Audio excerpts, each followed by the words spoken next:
போற்றும் பூண்டி மாதா பேராலய ஆண்டு பெருவிழா தேர்பவனி மே 14ஆம் தேதி இரவு நடைபெறுகிறது. அனைவரும் வருக, மாதாவின் அருளாசி பெறுக.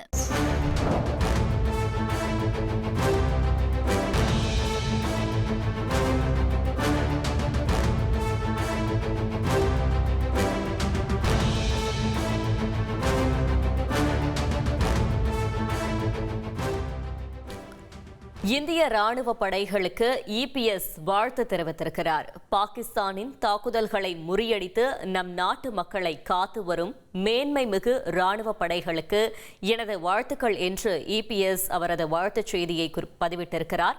பிரதமர் மோடி தலைமையிலான மத்திய அரசின் போர்க்கால நடவடிக்கைகளுக்கு ஒரு தேசமாக நாம் அனைவரும் துணை நிற்க வேண்டிய தருணம் இது என்றும் அவர் குறிப்பிட்டிருக்கிறார். அதிமுக பொதுச் செயலாளர் எடப்பாடி பழனிசாமி பிரதமர் மோடிக்கு புகழாரம் சூட்டியிருக்கிறார். நம் ராணுவ வீரர்கள் நலமுடன் இருக்க, வெற்றி பெற்றிட வழிபாட்டு தலங்களில் பிரார்த்தியுங்கள் என்றும் இபிஎஸ் அவரது பதிவில் குறிப்பிட்டிருக்கிறார்.